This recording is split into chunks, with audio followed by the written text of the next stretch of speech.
and we're back kicking off the week with expectations versus realities.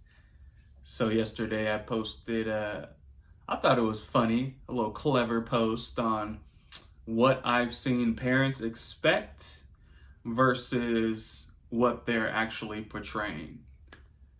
You guys know that I'm looking at things through a behavioral lens, so of course I'm never mad at the expectations. I'm never mad at the lofty goals or, accomplishments that you want your child to knock off their list, right?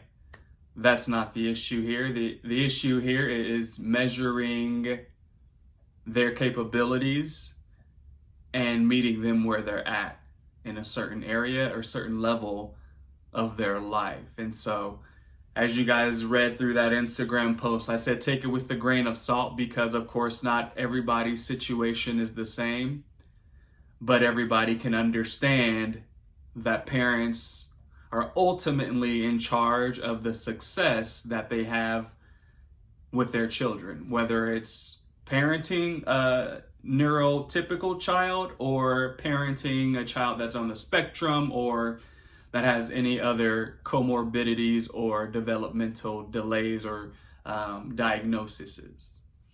And so the first one that I mentioned was, you want them to use full language, grammatically correct, full sentences, but they're currently using an AAC device and maybe a PEX board. I said that to say that, okay, let's meet them where they're at right now. Let's have the expectation set, but let's put in the work to get the prerequisites, right? Because without the prerequisites, they won't be able to use grammatically correct sentences or pronouns or, do different things of that nature. So, hey, let's meet them where they're at. Let's start right here.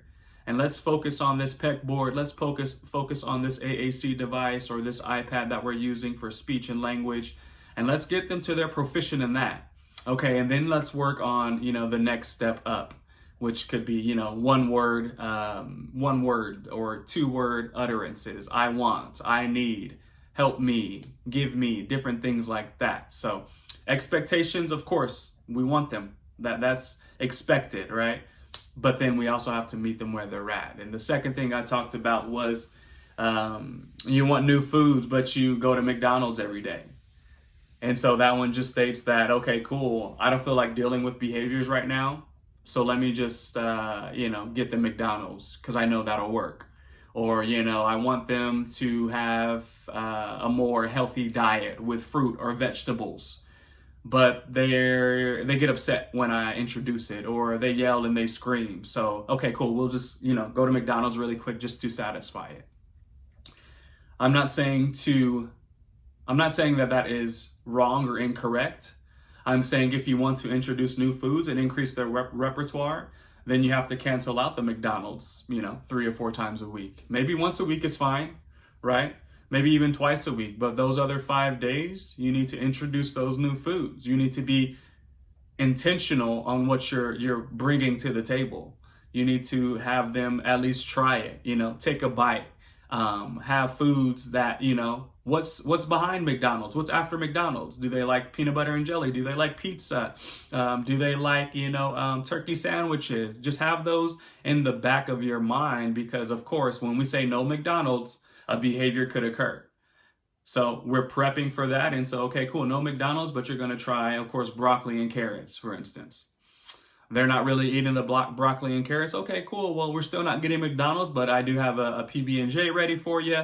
I do have, a turkey sandwich ready for you, whatever you want in that situation. But that's just, like I said, just to get them in that mindset of, I'm dealing with this behavior because I want them to have a healthier diet. So you're going to have to go through that behavior. You're going to have to get through it, go through different situations to let not only your kids understand what's expected of them, but you're also being consistent and persistent with them trying and increasing their food repertoire. The other one I mentioned was you want them to be more social, but you guys don't go anywhere. So you want them to make friends. You want them to have, friends to go to birthday parties or play with or different things like that. But You're afraid to go out in those scenarios. You're afraid to do certain things because maybe of behavioral episodes, or because the last time I went, they didn't get along with the kid and they, hit the kid in the stomach. All that to say is that happens. It's okay, but it's not going to scare us from doing it again.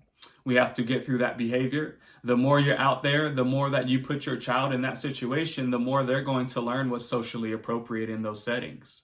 So if we have a kiddo, maybe they start seeing the kiddo every Monday or every Tuesday when they go to the park, they're going to play a little bit differently than the kid they just met on Saturday. If I see Jordan at the park every Monday, okay, cool, me and Jordan both like swings. Okay, now we're going to foster communication. Now we're going to foster social appropriateness. Now we're going to foster, play skills or functional play, pretend play, imaginary play, whatever age group your child is in. They learn a lot through social settings, right? I learned, and I tell parents that I learned so much in school that I wouldn't if I were, say homeschooled, right? So I learned with the good and the bad. So I made my best friend and I learned about relationships in elementary school, but I also learned how to curse. So you're going to get the good and bad with that situation. I can curse with the best of them, but I've also learned how to create relationships, how to build a friendship, how to understand another person in that social setting. So we can't be afraid to jump in those things. If that's our expectations, we have to deal with the reality and work through that. And the last one I have for you guys was potty training. And this one is kind of my favorite, right? And like I said, everything is through a behavioral lens. It's not always black and white, but sometimes it is. And so you want your son or daughter to be potty trained, but yet we still have diapers just in case. Or you put them in diapers because you don't want to deal with it. That's teaching, that's a backup plan, right? A plan B, a plan C. I know in episodes prior, I've mentioned kind of Julius Caesar, how I think it was Caesar, he burned his ships when he and his men got to war, to battle. There is no plan B, right? So there's not going to be no backup diapers. We're going to deal with the situation and the underwear that you have. If you make a mess in it, okay, cool. We're going to help you clean it up and we're going to try again tomorrow. I'm not saying, they have to do it cold turkey. I know a family literally faded the diapers until they were all gone. And then the next day the child asked for diapers. They're like, oh, we don't have any. And I think maybe for a day or two, the child, voided in his underwear.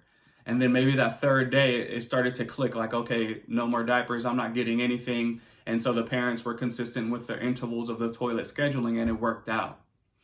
And so I just came on here to tell you guys, like I said, with a grain of salt, and I'm thinking of things through a behavioral lens, is if you want your expectations to be met, then you have to face the reality of the situation. The reality is going to be difficult. You're going to have to deal with behaviors. You're going to have to deal with a lot of different things that you might not have prepared for. But that's life, right? That's the real world that we live in. We want to not only prep our children for that real world, but we want parents to set their children up for success in those specific situations. So check that out. Let me know what you guys think about it. Episode 18, we're wrapping it up. Yeah, that's it. I'll see you guys.